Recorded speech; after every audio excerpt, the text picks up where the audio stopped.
Obrigado, Sr. Presidente.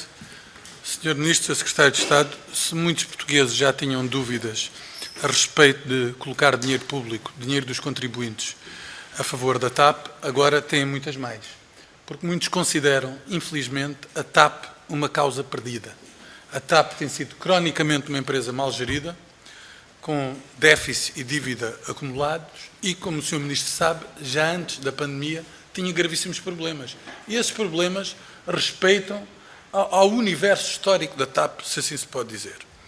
Os últimos anos, em particular, têm sido uma galeria de horrores, porque houve um episódio grotesco em 2018, com um embuste e uma encenação que o Governo criou, em que o Estado teve que assumir um conjunto de responsabilidades apenas por uma vertigem ideológica e para satisfazer determinados apetites, no sentido de dizer que a TAP era pública, que, no fim de contas, quem estabelecia as regras era o Estado e que, por via disso, se apresentava o futuro da TAP como um futuro muito mais radioso. Mas isso, no fim de contas, foi uma gigantesca fraude e criou muitas das condições, não todas, obviamente, porque a pandemia é um fenómeno que nenhum de nós podia controlar e que explica as perdas significativas que se têm vindo a verificar, mas colocou a TAP numa posição muito pior do que aquela em que estaria se tivesse, nestes tempos, sido bem gerida. O Estado português já colocou 900 milhões de euros. Vai colocar mais 300 milhões de euros. Ficou-se a saber que para 2021 estão previstos no Orçamento de Estado 500 milhões de euros. E nenhum de nós, até este momento, sabe qual é a intenção do Governo em relação a esta matéria. Sabemos que há um plano de reestruturação que está a ser pensado, cometido a uma consultora para delineá-lo, mas não sabemos quais é que são as opções do Governo fundamentais em relação à matéria. Porque, repare, Sr. Ministro, a TAP é do povo português para o bem e para o mal, já disse o Sr. Ministro.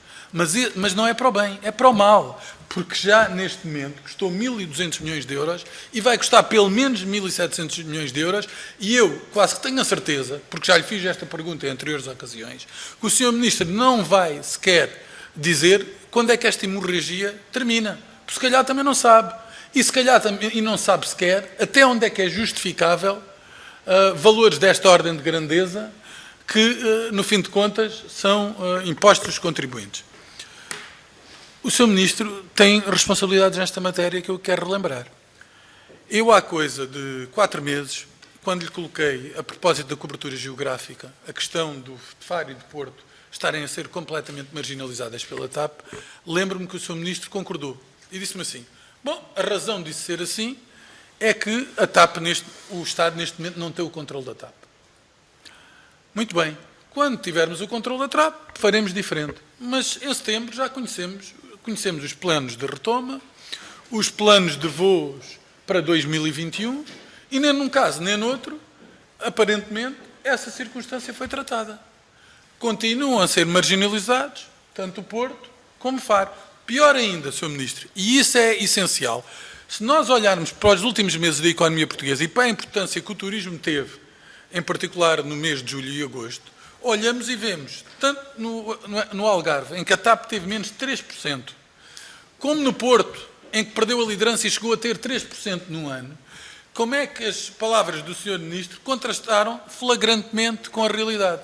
Mas eu queria assinalar aqui outro aspecto, que é um aspecto fundamental, e essa é a garantia que o Governo tem que prestar. É que o Sr. Ministro disse, e eu creio que bem, que a TAP só faz sentido numa lógica de plataforma, porque é capaz de triangular África, Europa e a América. E que, se não tiver essa dimensão, dificilmente a TAP pode assegurar o desígnio estratégico que se entende como fundamental. A pergunta é, nós vamos fazer uma reestruturação, vai ter custos para trabalhadores, perda de frotas e por aí fora. Como é que nós vamos conseguir conciliar aquilo que se chama um desígnio estratégico que impõe uma determinada dimensão da TAP com aquilo que o Sr. Ministro diz que é essencial e que todos consideramos vital, é a sustentabilidade financeira.